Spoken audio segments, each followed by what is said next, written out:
Olá, segundo ano, hoje é quarta-feira e nós vamos estudar História e Cidadania, tá? Vamos começar por Cidadania, que é mais rápido. Abra o seu livro na página 16, se você tiver livro, né? Se você não tiver livro, você vai prestar atenção e vai fazer as atividades na plataforma, tá? Como vocês ainda estão fazendo atividades da primeira unidade, estão com algumas acumuladas, então essa semana as atividades serão menos, tá? Vamos lá, tá? Lembrando que assim, ó, sempre verifique, se tiver algum livro que não está com a primeira unidade completa, atualize, tá bom? Mas faça isso com calma, sem pressa, tá? E aí quando a gente voltar ao normal, a gente resolve tudo, tá? Vamos lá. Página 16, Cidadania, Moral e Ética. Ser criança, direitos. Então a gente ainda vai seguir falando sobre ser criança, né? A primeira atividade e conteúdo da segunda unidade.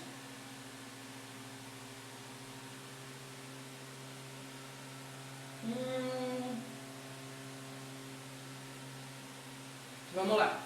Eu vou ler aqui e você acompanha aí no seu livro, tá certo? Ser criança, direitos. As crianças também têm seus direitos, você sabia? Os direitos básicos pretendem garantir espaço para as crianças crescerem felizes neste mundo. São direitos que pertencem a todas as crianças, não importa qual seja a cor da sua pele, o seu sexo, língua ou religião. Então, todas as crianças têm direito aos mesmos direitos garantidos por lei, ok? Então, ali do lado, na mesma página, tem ali, começa as atividades, né? Cante a seguinte música, ilustre abaixo um dos direitos da criança citados na canção. Então, olha só, eu não conheço essa música, mas eu vou botar aqui na plataforma para você assistir o videozinho da música, para poder estudar melhor, né? Quando você passar para o lado e escutar a música, você acompanha com a letra aqui, tá? A música, ela fala dos direitos da criança, né? Como diz o nome, é da Mara Maravilha, tá? Então, olha só, depois que você escutar a música e prestar atenção nos direitos que a gente vai ler aqui, você vai ilustrar um desses direitos, ou seja, você vai fazer um desenho. E aí esse desenho você faz no seu caderno de cidadania, tá bom? Você coloca o cabeçalho, né, como sempre, e aí você bota atividade de cidadania, número 1, e aí você vai copiar o que está ali, né? E cante a seguinte música e ilustre abaixo um dos direitos da criança citados na canção. Aí você vai fazer o seu desenho e vai mostrar, né, você vai escrever que direito é esse que você desenhou, ok? Então vamos lá, eu vou ler a música para a gente entender melhor. Criança tem direito a se alimentar. Criança tem direito a se educar. Saúde é preciso, precisa cuidar. E todas as crianças têm direito a um lar. Então ali nós temos primeiros básicos direitos: alimentação, educação, cuidados, né, com a saúde. E um lar feliz, uma casa para morar. Esses são os direitos básicos das crianças, ok? Continuando. Criança tem direito para se respeitar. Não pode no papel esse direito ficar. E o mundo inteiro tem que entender que o direito da criança é para valer. Futuro do mundo não pode sofrer nenhum tipo de agressão. Criança amada só tem carinho e amor no coração. Já é hora de mudar. Com os direitos da criança, não é para se brincar. Então a música basicamente está defendendo o direito da criança e mostrando quais são esses direitos e que ninguém tem direito de tirar esses direitos das crianças e impedir que elas tenham acesso a essas coisas, como alimentação, educação, ou seja, o direito de estudar, de ir para a escola, o direito de ter uma boa saúde, ou seja, ter acesso a médicos, hospitais e tudo mais. E também o direito de ter um lar. Lembra que nós vimos que há crianças que moram nas ruas, que não tem casa para morar e tudo mais? Pois é, essas crianças não estão tendo seus direitos resguardados, porque elas estão vivendo de modo contrário aos direitos que elas têm. Todas as crianças têm esses direitos. Não importa de onde elas vêm, como elas sejam, a religião que seguem, a língua que elas falam, se é menino, se é menina, a cor da pele não interessa. Interessa que tem todos esses direitos igualmente. E esses direitos devem ser cumpridos, certo? Aí ali na página 17 tem mais atividade. Resolva as atividades do livro. Página 18, 19, pronto. Até a página 19 tem atividades sobre isso, ok? Faça todas as atividades. E aí as atividades aqui da plataforma vão ser menos, porque já tem algumas, né, um número bom de atividade no livro. Vai fazer apenas uma ou duas atividades aqui da plataforma, alguma coisa para botar no caderno e tudo mais, tá certo? Então é isso, tá? Vamos para a aula de história agora. Pega seu livro, abre o livro de história na página 22, né? O primeiro assunto da segunda unidade. E vamos aprender sobre família. A gente estava vendo a árvore genealógica e tudo mais, e agora a gente vai ver família ao longo do tempo, tá? Vamos lá. Página 22. Quem não tem livro, presta atenção, tá? Diversão de sobra. Vamos lá, eu vou ler, tá certo? Acompanha aí. As crianças indígenas aprendem brincando. E elas brincam muito. Peão, peteca, dobradura, corrida e jogos na água são algumas das diversões mais comuns. Além dos brinquedos fabricados nas cidades, que também têm seu espaço. Os meninos costumam ganhar um pequeno arco e flecha para treinar a pontaria e, às vezes, acompanham os pais para assistir às caçadas. Já as meninas aprendem a colher alimentos e preparar delícias como o beiju, que é um tipo de panqueca de mandioca. Ali embaixo, continuando. As crianças indígenas também se divertem com seus bichos de estimação. Já imaginou que legal conviver com araras, macacos, coatis e papagaios? Pois muitas crianças indígenas têm amigos como esses. As práticas das brincadeiras ajudam a cultivar a fraternidade. Numa brincadeira há regras e elas funcionam igualmente para todos. Então, com essa justiça, cria-se um ambiente de camaradagem e alegre partilha. Ser fraterno é ser irmão, é amar, é cuidar dos que sofrem, é repartir o que se tem. O mundo será um lugar melhor quando todos praticarem a fraternidade. Família é uma palavra que surgiu na antiga sociedade romana, que existiu há mais de 2000 anos, isto é, há séculos, muitos séculos atrás. Para os romanos dessa época, a família era formada por pessoas, propriedades, animais, móveis, casas, entre outros pertences. Então, para os romanos, a família não eram só as pessoas, mas também as coisas que eles possuíam, né? E suas propriedades. O núcleo familiar que hoje existe na sociedade é muito diferente do passado. Hoje, as famílias reduziram a quantidade de filhos devido ao custo de vida elevado e até mesmo pela consciência do que seja oferecer uma melhor qualidade de vida para seus filhos, pois, antigamente, morriam muitos deles em virtude da falta de médicos e remédios. Além disso, faltavam escolas e creches. Então, ó, aqui basicamente está dizendo, né, que hoje as famílias mudaram muito. Primeiro porque o custo de vida aumentou, ou seja, sustentar filhos é mais caro, tem que ter mais dinheiro, né? Por isso as pessoas estão pensando em ter menos filhos. Porque no passado as mulheres tinham muitos filhos, né? Elas tinham mais de 3, 4, 5 filhos, né? As famílias eram enormes, eram muitas crianças que vinham ao mundo.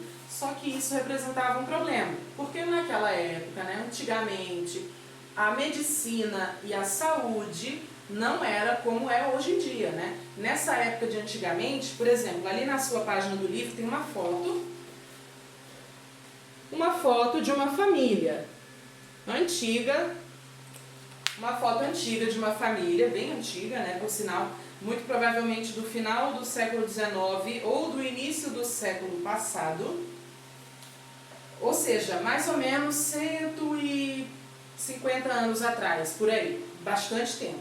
Nessa época, né, não existia vacina, não existia remédio para a maioria das doenças, então as crianças nasciam e não iam tomar injeção como a gente vai hoje em dia, né? Não tinha vacina, então as crianças não eram protegidas contra as doenças e tinham muito mais doenças, justamente porque não tinha tratamento, não tinha remédios, não existia. Existiam pouquíssimos remédios e a maioria deles não curava de verdade.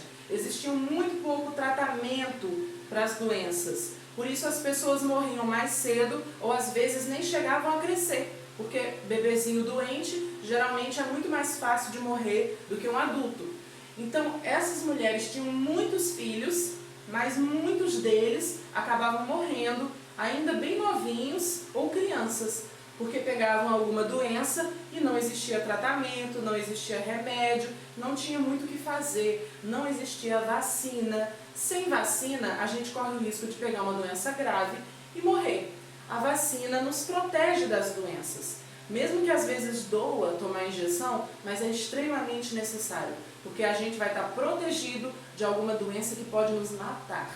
Nessa época, não existia vacina e nem nada que pudesse ajudar a salvar a vida dessas pessoas. Então muitas crianças morriam ainda bem novinhas porque não conseguiam chegar à fase adulta, elas não conseguiam crescer, porque ficavam doentes e acabavam morrendo. O organismo das pessoas não tinha defesa suficiente contra essas doenças, certo? Então hoje as famílias são diferentes. Hoje, né, a medicina avançou, a ciência progrediu, nós temos vacina, nós temos tratamentos, remédios, daqui a pouco a gente vai ter tratamento contra o coronavírus, vai ter vacina também. Então hoje, quando surge uma nova doença, os médicos logo conseguem a solução para o problema. Nessa época isso não acontecia. As pessoas pegavam as doenças e não podiam se tratar porque não existia. Então é muito mais difícil. Por isso que hoje as famílias são diferentes. As pessoas, né, têm uma consciência melhor. As mulheres sabem que não vale a pena ter muitos filhos. Dá muito trabalho, tem que ter muito dinheiro para conseguir sustentar muitos filhos. Então as pessoas mudaram a forma de pensar. E hoje as famílias são bem menores do que eram no passado. Se você vivesse na época dessa foto aqui, podia ser que você não tivesse uma ou duas irmãs ou irmãos. Podia ser que você tivesse vários irmãos, né?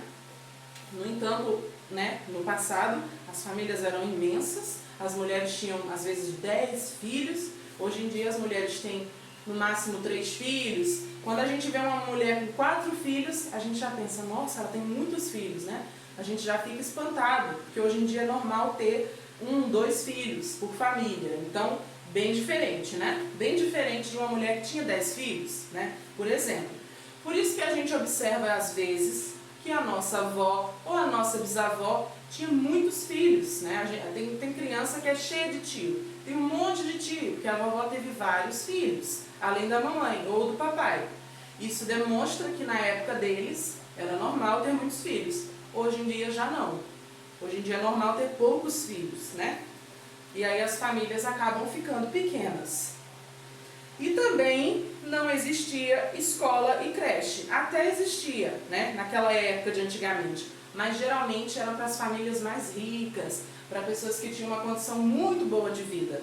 Os filhos de pobres não iam para a creche, não iam para a escola. A maioria das pessoas chegava na idade adulta sem saber ler nem escrever. Então a vida era bem mais difícil. Tudo era muito mais complicado e precisava ter muito dinheiro para conseguir essas coisas. O que hoje é um direito, que a gente viu na aula de cidadania, que a criança ela tem direito ao quê? De ir para a escola. Nessa época isso não existia. As crianças na verdade nem estudavam, iam trabalhar para ajudar os pais, né? Seja lá em que trabalho fosse, porque elas eram muito pobres. As crianças geralmente cresciam sem saber ler, nem escrever, e a maioria da população do Brasil mesmo, por exemplo, não sabia ler nem escrever. Eram adultos analfabetos. que as pessoas que iam para a escola eram geralmente as pessoas mais ricas. Então a sociedade era totalmente diferente.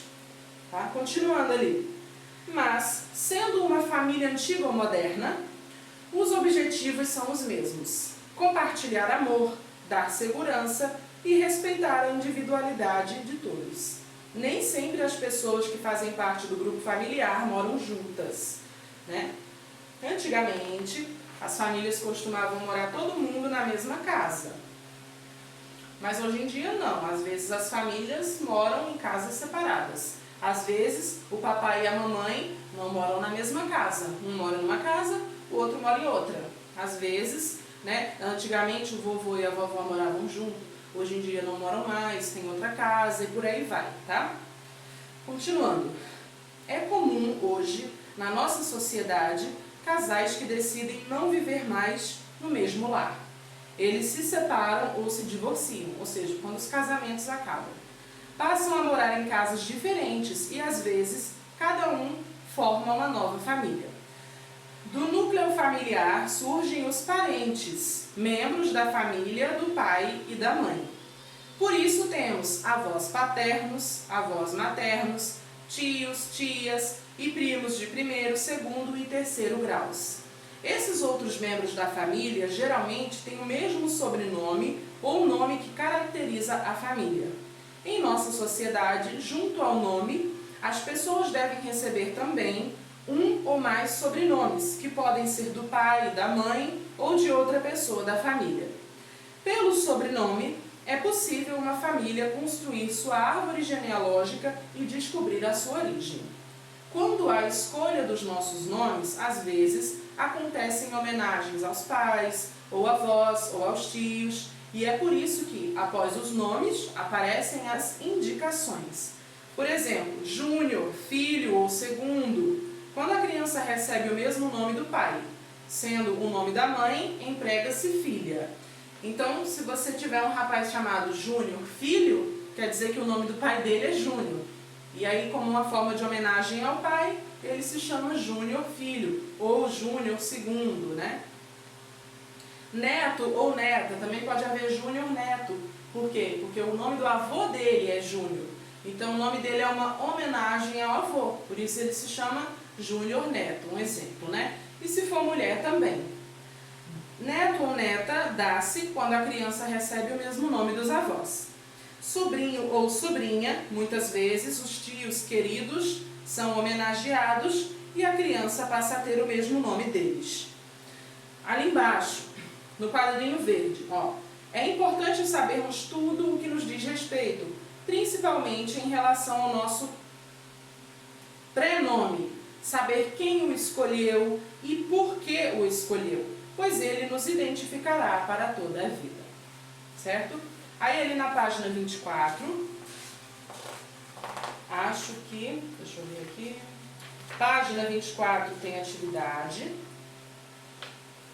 e só na página 24 mesmo. Aí você vai fazer a atividade aqui da plataforma, tá bom? Então no livro só tem essa atividade. Observe as imagens e pinte as que caracterizam a união da família, tá certo? Então você só vai pintar bem bonitinho as imagens que demonstram união, ok? E aí vai responder as atividades da plataforma. Para quem não tem livro, você pode pegar o seu caderno de história e fazer vários desenhos representando a união da família. Então, se você não tem livro, você faz os desenhos. Se você tem livro, você pinta os desenhos aqui do livro, tá bom? Por hoje é isso. Eu vou ficando por aqui e até amanhã. Tchau!